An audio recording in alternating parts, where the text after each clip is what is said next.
no, I'm good. And she goes to another room in order to take the hoodie off, put the t-shirt on. When she looks around, he's standing behind her. And he comments about how pretty her bra is. Now he has touched her, he's unzipped the hoodie, he's seen her in her bra. She leaves. He goes to the principal later in the day and said, hey, I need to get something off of my chest. He said, we were down at the PE facilities, the locker room area.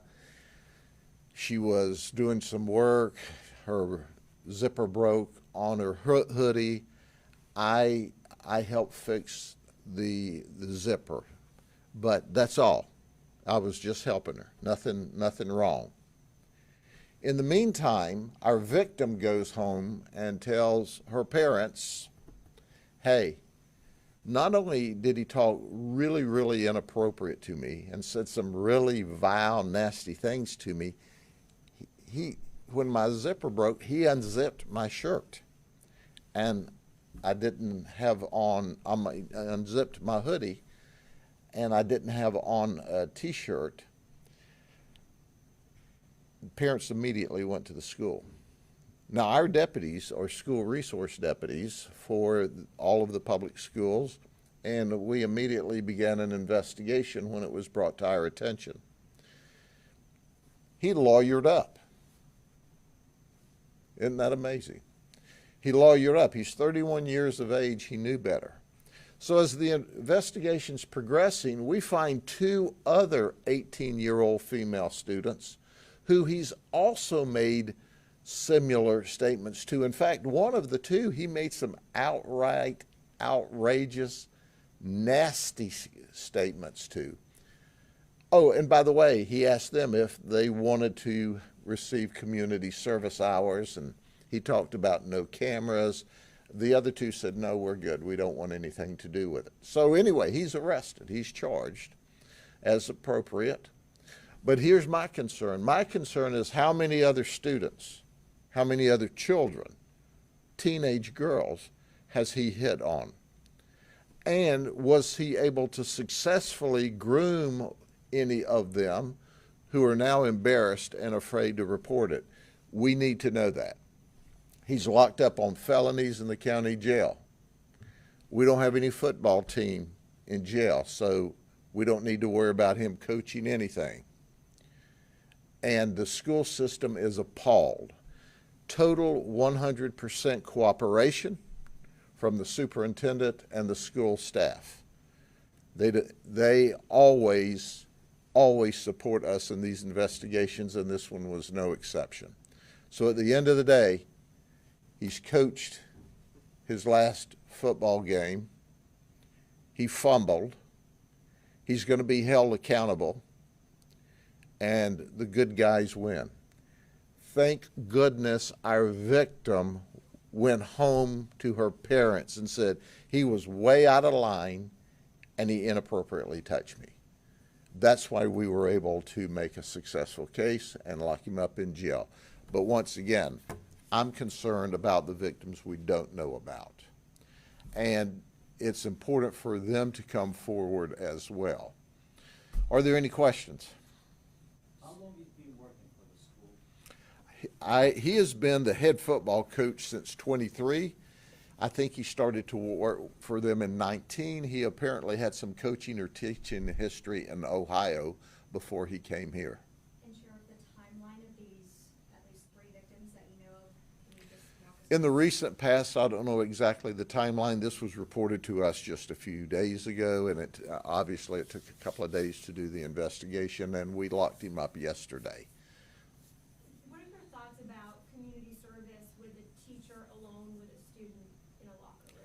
Well, I certainly believe that you should always be able to trust your teachers, and I can tell you the overwhelming majority of the time, teachers do exactly what's right.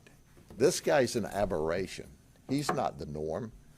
You should be able to work with coaches, and there's a lot of work and cleanup and moving stuff around in locker rooms and coaching facilities where you have football, basketball, all the sports. And certainly there should not have been a problem at all. Zero. And there normally isn't. But he not only talked inappropriate, he talked nasty. He was grooming her. A classic case of grooming. And that's why he got locked up. We can't be in his mind, probably shouldn't think about this, but what do you think he was trying to get out of these girls, saying? He was trying to have sex with these children, because he over and over emphasized to our one victim. This is, maybe as a football coach, he's a slow learner. He over and over emphasized to her that there's no cameras here, there's no cameras here, there's no cameras here. This was not a passing statement. And she was scared, and she was upset, and she went to her parents. And he talked about, when he was bragging, well, there's other teachers that want to have sex with me, and this is a perfect place because there are no cameras here. And, I am married with children, and he is married with 2 children. I bet his wife is hot as a $2 pistol right now. If she's not, she should be. But the reality is we don't have any evidence that any of the teachers were engaging in any inappropriate activity with him. That was just him bragging as he tried to groom this and at least 2 other young ladies to have sex with him in the locker room. But I'm telling you, teachers are totally awesome.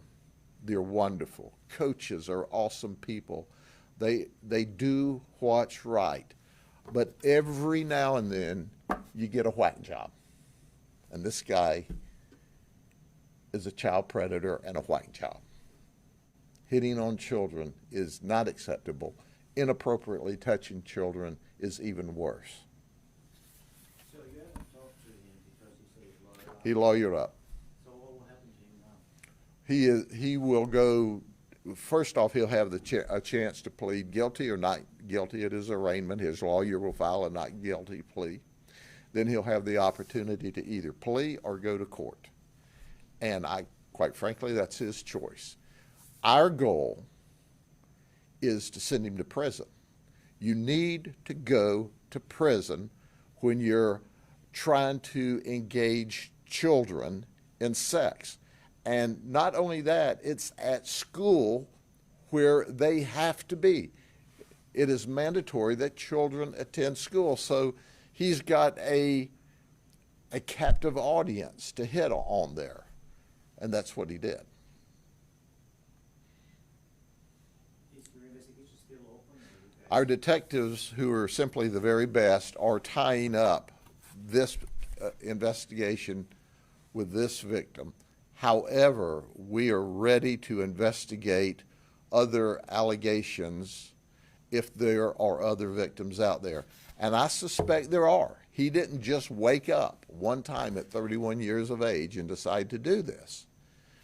This is his pattern of activity, to hit on young girls. What do you tell those young girls that are afraid to come forward?